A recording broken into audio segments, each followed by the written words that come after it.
I've experienced secretive eating and I know I'm not alone in it, and yet it's this thing that not a lot of people talk about, and I think that's largely because there's so much shame wrapped up and guilt wrapped up in the experience of it. Many people, including myself, feel like I must be doing something wrong and there's something wrong with me because I keep wanting to hide and secretly eat, and I don't feel comfortable eating around my partner or my friends or with my family.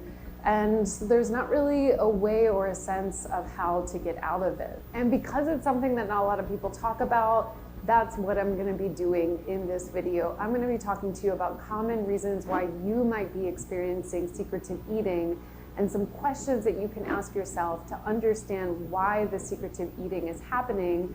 And then I'm going to offer some ideas or things to consider as a way to stop the secretive eating long term. And I want this for you because it's uncomfortable and it's filled with all kinds of mixed feelings, and most people that are experiencing it want to find a way to stop it, but don't know where and how to do that. And so because I've experienced this and because I help people to heal their relationship with food and their body, I'm going to offer you some ideas and ways to eventually stop secretive eating for you. And please know this is not going to be another diet or a lifestyle plan or a thing that you're going to have to cut out and do. I bet you've already tried all those things. I can imagine you've been through all the diets and gone to all the people that have told you how to stop the eating patterns that you've been stuck in. But I promise you that this video and this information is not going to be like that. And before we dive into that, my name is Catherine Metzelar. I'm a registered dietitian, and I help people to heal their relationship with food and their body so that it frees up more headspace so that they can experience more freedom, presence, and joy in their life. You definitely want to take a listen to this. So what is secretive eating? It is exactly how it sounds, eating various quantities of food in secret, not in front of other people, and it can happen in all kinds of settings.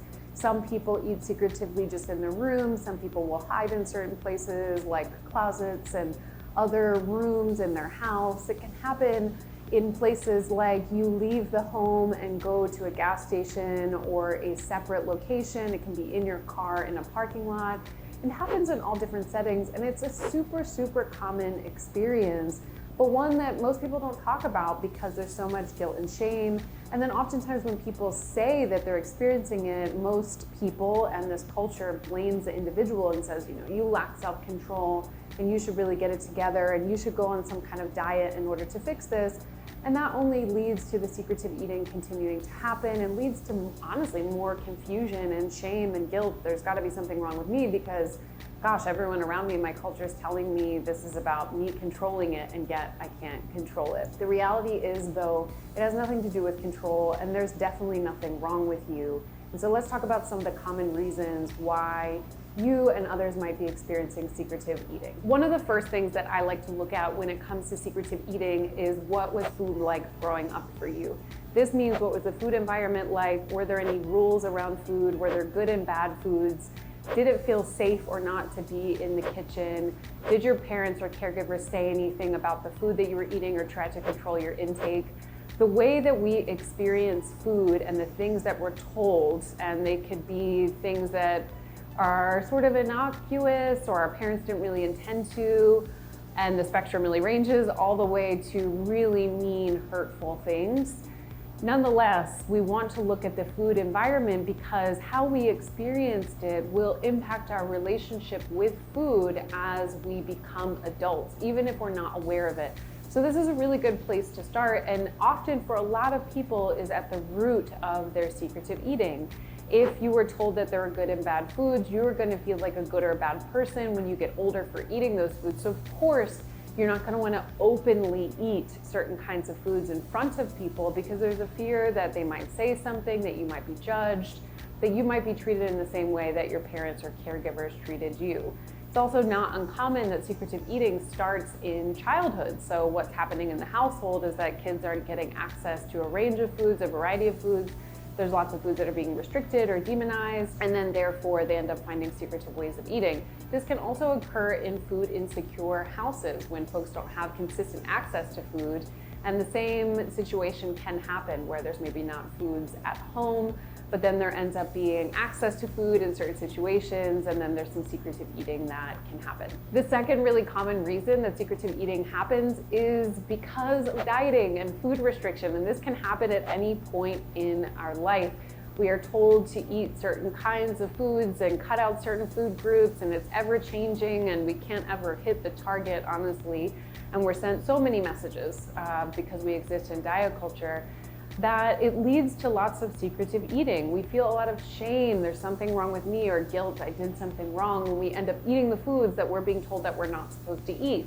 Right now, a really common food group that people feel lots of shame around is carbohydrates. It could be sweet foods, it could be savory foods, but it's not uncommon to experience secretive eating because the feeling is that you're doing something wrong and it is shameful to be eating those kinds of foods. So if you're gonna eat them, you better make sure that nobody sees you eating them. I really wanna emphasize in all of this that this is not a fault of yours. You don't lack control. You're not doing anything wrong, even though it's probably deeply uncomfortable and something that you don't particularly like. It doesn't mean that this is a reflection of your character. In fact, this is no indication of your character. And likely the secretive eating makes a lot of sense considering the things that you've experienced, gone through, and some of the food beliefs and things that you've experienced in your body, the things that have been said to you. It makes sense that you might end up secretive eating or experience secretive eating because it's a way that you've learned how to survive and get through hard things. Now let's talk about some things that you can ask yourself specifically so that you can understand a little bit more about what has led to the current situation you may be in, which is the secretive eating experience. Get very curious, as I said, about your childhood feeding and eating environment. What were the things that were said? Did it feel safe to eat? Did it feel safe to be in the kitchen? Did you feel freedom around food? Were there any foods that were restricted? Were your parents or caregivers on any kind of diet or food restriction? Really start to ask yourself questions to get a better sense of what was food like for you growing up as a kid. Were you experiencing secretive eating? Did you feel like you could openly eat things like ice cream and candy bars and other things? Did you have access to those things? Were you hiding foods as a kid and then it kind of got worse as you got older? Get really curious about those pieces of your feeding environment, feeding and eating environment growing up, and then you can go from there. The second set of questions that you can ask yourself is related to your experience of dieting, restricting certain foods. And when I say dieting, I don't necessarily mean following a certain kind of diet. It's not capital letter D. This means any kind of program or thing that you follow that has said you should cut out certain foods, restrict your overall energy intake. Think about your lifetime of experiences, and it can be helpful to plot this on a timeline to get a sense of all the different accumulation of rules that you've received and different things that you've followed over time. And ask yourself, are the foods that you're eating in secret the same kinds of foods that you eat out in public? And if the answer is no, it likely is no, they're different, or at least in different quantities. Ask yourself then what informs that decision. A lot of times we are told that we should feel a lot of shame and guilt and that we're essentially bad people if we're eating certain kinds of foods in this culture. I can definitely think of one of them being sweets. You know, if you like sweets and you eat more than this culture says that you should, then somehow that's a character defect. There's something wrong with you. There's something wrong with your body. And so you can get curious about the impact of dieting and diet culture on your food experience that tends to lead to secretive eating over time. Because again, who would want to eat food, certain kinds of foods in larger quantities maybe, if those are the same kinds of foods that you might experience ridicule or judgment from? Now let's talk about the solution to this. Now I want to emphasize before I describe it more in detail that this doesn't happen overnight.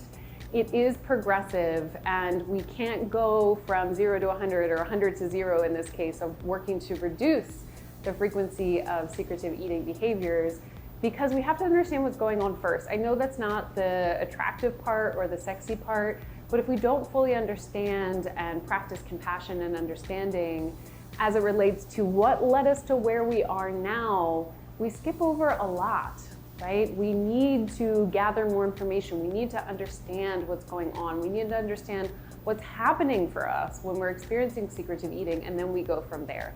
Once you've done all those steps and gathered more information, then from here, the question is, what do you do with this? So over time, what we're working towards is moving the secret to the public. We want to move the secretive eating out into open spaces. You can do this by starting really slowly. Again, once you gather more information, once you have a really good understanding of what's happening and the things that have led to the secretive eating, we want to set up intentional experiments for you to eat what you're eating in secret out in public. So this can mean simply, if you're in your home, you start experimenting with having, for example, a snack or the same kind of food out at the table. If this is something that's accessible and safe for you, then slowly we work our way over time with expanding our tools and skills so that we're then able to practice it out in public. For example, maybe we're going to a restaurant or we take a certain meal and we eat it out in public. We want to start to take small steps to move away from secretive eating in that way. And alongside of that, I would add that a lot of people that are secretively eating are also not eating enough during the day. This is the other part of this that is also impacted by the things that I named before, which is, of course, if we're not getting enough food and energy, no matter what size your body is during the day, then of course we are going to be secretively eating and feel like we can't control ourselves around food, and then we feel guilt and shame. There's something wrong with me, so I don't want to be out in front of other people. So we need to, yes, work on one, moving the secret out into the public over time. And I'm generally very loosely using public. I mean, just going from hiding to being in common spaces.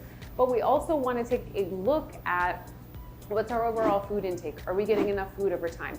Are you actively, consistently including the foods that you're eating in secret in your day-to-day life?